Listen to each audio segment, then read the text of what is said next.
Welcome to the Sleep2Dream Analytics explainer video, where better sleep starts with better understanding. We spend about a third of our entire lives asleep, but our bodies are anything but still. While our minds are off in dreamland, our limbs are kicking, twitching, our jaws are grinding away. It all seems pretty random, right?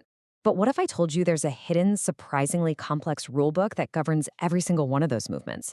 Well, let's decode the secret science of how we really move at night. Come on, we've all been there. Maybe you've woken yourself up with a sudden kick, or your partner's told you about it the next morning. These nightly movements, they feel kind of random, a little bit weird, almost like this wild, untamed part of our biology. But what if they aren't random at all? Yep, you heard that right.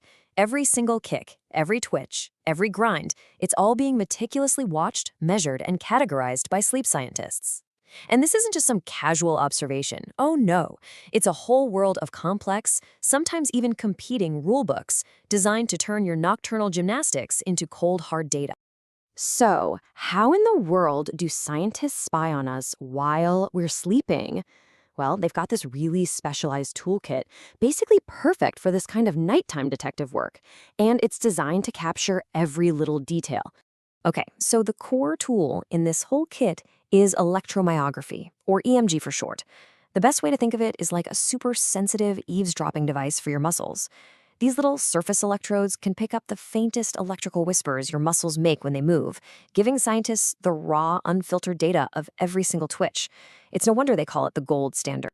But here's the thing, raw data by itself isn't enough. You've got to have context, and that's where video polysomnography, or PSG, comes into play. By syncing up video and audio with that EMG data, experts can actually see what's going on. Was that muscle firing just a simple little leg twitch, or was it part of something more complex, like a parasomnia, or even a seizure? The video is what tells the real story. And to take the investigation out of the lab and into the real world, you've got actigraphy. This is basically a fancy motion tracker you wear on your wrist, usually for a week or even longer. Now, it can't tell you why you're moving, but it gives this fantastic long-term picture of your sleep and wake patterns, something a single night in a lab could never really do. All right, so with our detective toolkit in hand, let's crack open our first case file, Periodic Limb Movements in Sleep, or PLMS. And this, my friends, is where things get incredibly specific. We are literally talking about the science of counting kicks.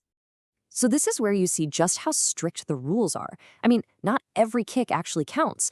For a twitch to become an official limb movement, it has to pass this rigorous four-step inspection.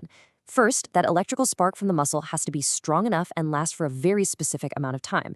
Then, if both legs move close together, that's just counted as one single event. Then, and this is super important, any movement that's tied to a breathing disruption gets thrown out. Only after passing all those tests can a series of 4 or more kicks finally earn the official label periodic. And just to make things even more complicated, the detectives don't all use the same rulebook. The two big scientific groups, WASM and AASM, have slightly different rules about what to count and what to throw out. This means 2 different scientists could analyze the exact same night of sleep and come up with different results. And this isn't just some academic squabble, it can actually affect a patient's diagnosis.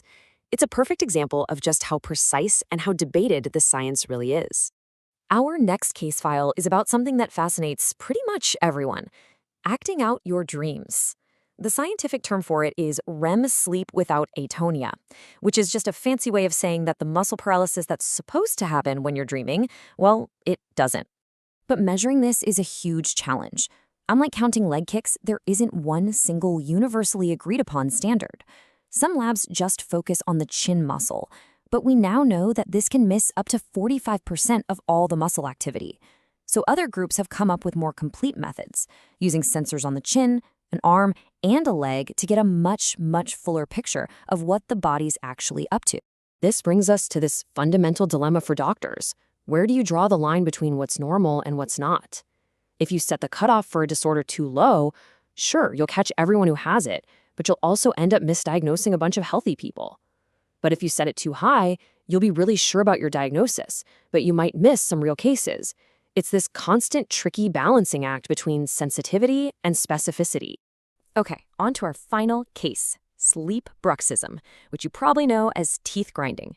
This is one of the most common sleep movements out there, but as we're about to see, it's also one of the easiest to get wrong. The problem here is basically a case of mistaken identity. See, a simple muscle sensor on your jaw can't tell the difference between a real tooth grind and all these other really common actions. A cough, a swallow, even talking in your sleep. They all fire up the exact same jaw muscles. So without that extra information, the data can be seriously misleading. So the heart of the problem is false positives. And this is exactly why that full detective toolkit is so critical. If you just rely on one piece of evidence, like that muscle sensor, it's a recipe for getting it wrong. You absolutely need the audio and video to provide context and know what you're really looking at. And the numbers really prove it. In one study, they found that when a jaw sensor detected what it thought was a grinding event, it was only right 23% of the time. Let that sink in. That means more than 3/4 of the time, it was actually something else. A swallow, a cough, you name it. That's just a massive margin of error. This just shows that context is everything. To a machine that's only measuring muscle electricity, a totally harmless swallow looks exactly the same as a damaging tooth grind. It's really the perfect summary of why this science has to take a multi-tool approach. So, after going through all these case files, what does all this complexity really tell us? Well, it tells us that the science of sleep isn't some settled book of facts. It's a living, breathing field where the rules are constantly being written, debated, and rewritten. I just love this quote from the researchers whose work we're digging into today. It captures the spirit of this field perfectly. It's not about just memorizing rules from a book. It's a constant conversation, a back and forth between the doctors who treat patients and the scientists who are pushing the boundaries of what we know. And that's pretty much where we are right now. It's wild, but a lot of the rules we use today were actually designed way back when sleep studies were printed out on these long scrolls of paper. We've mostly just copied those old rules onto our computer screens.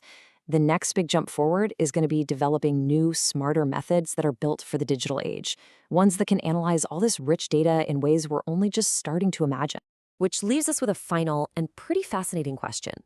As our technology gets more and more powerful, as our data sets get bigger and bigger, will we eventually build an AI that can see through all this complexity?